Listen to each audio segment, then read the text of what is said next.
Peggy 7.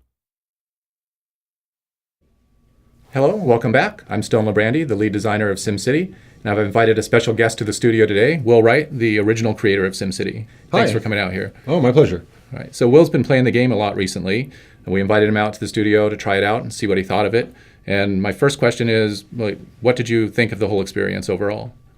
Well, this is probably the first time I've enjoyed SimCity in many years. First of all, the fact that I've been kind of removed from the development and just kind of playing it as a player has been actually a pretty amazing experience, and had a lot of fun. Right off the bat, I love the road tool, the way you can kind of do curves and splines and get this organic feeling. We spent a lot of time on those. Yeah, I blew all my budget in the first couple cities just playing with the road tool, building way too many roads. Later realized that I could build cheaper roads and upgrade them, which actually ended up being a really good trick to learn. And I love the kind of immersive zoom-in thing, that I could go down the street level and really feel like I was, walking around the city. And the visuals and the sound were just, the sound in particular was great. Then just kind of got into the, gestalt of building a city. And my initial thought was that it felt a little claustrophobic, just the size of the landscape. But then as I started playing more, I started realizing how much intricacy was in that area. And even if my city had been larger, I'd still be dealing with the same issues. So it allowed me to kind of get into the simulations sooner. It was more about the quality of what I was building and less about the quantity, which I kind of liked, because then I could actually really focus in on something that felt manageable, but still have the depth of simulation. Were you more trying to make a statement, make something beautiful, or were you trying to win the game? Did you have goals for yourself?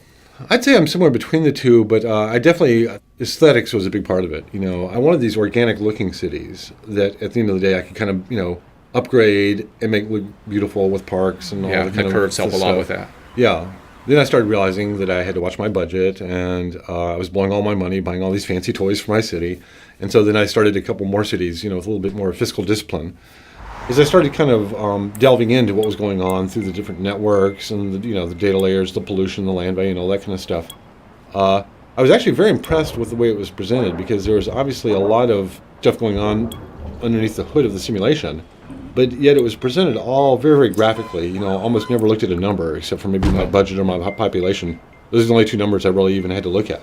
I also like when you turn on, say, the crime layer, and then you see these big orange areas and these big blue safe areas, and you're like, I want to live over here. And then you look at education. It's like, this is a great school, no crime. This is a much better spot to live than over here in this part of town. And also I would think of the neighborhoods almost as like little test tubes, where I'd go in and I would try a lot of things in a neighborhood, see if I could improve that neighborhood. If that worked, then I would replicate that other places, which in a lot of ways is the way a lot of actual cities approach city planning, is they will actually try little initiatives, at kind of the district level. See if it works. If it works, they roll it out to the rest of the city. It was actually interesting to me when I was playing these cities that were economically challenged. And, I was having to cut back on city services. And, it was really kind of an interesting decision from the player's point of view in terms of, again, do I cut back, police or fire services?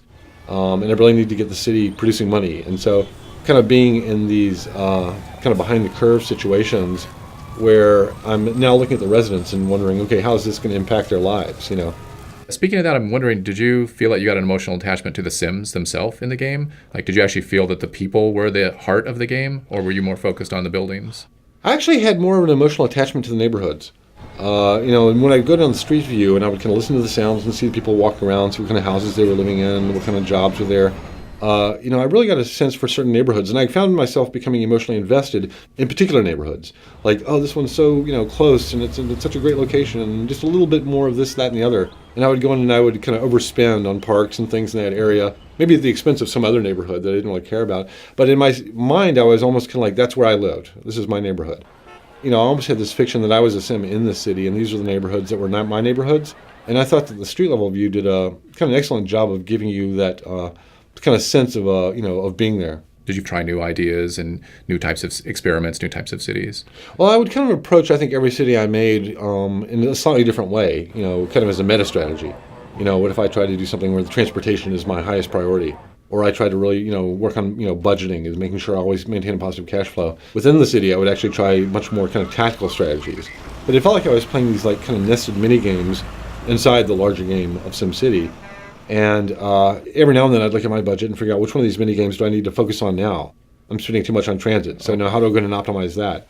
Or how do I get the most effective fire services for the least amount of money. What about your garbage services, sewage services? So for some of the services, like the garbage, some of the industrial stuff, I would usually kind of put off in a corner somewhere. But at some point, it would kind of grow, start polluting the water table, that kind of thing. I started realizing I could outsource some of that stuff to the neighbors and started doing that. So you mentioned you played a couple different cities out in the region. What were the kind of specialties that you tried to highlight in the different cities that you played in to make them different from each other? Well, the first one I played with was gambling in terms of the city specialties. I think unlike the other Sim cities where basically the city was its own kind of monolithic thing, all by itself, self-supporting, I think the regional gameplay brings in this idea of specialized cities, which is much more realistic. Most of the large cities we have are in larger metropolitan regions, and they are specialized, and they're depending upon their neighbors, for various services.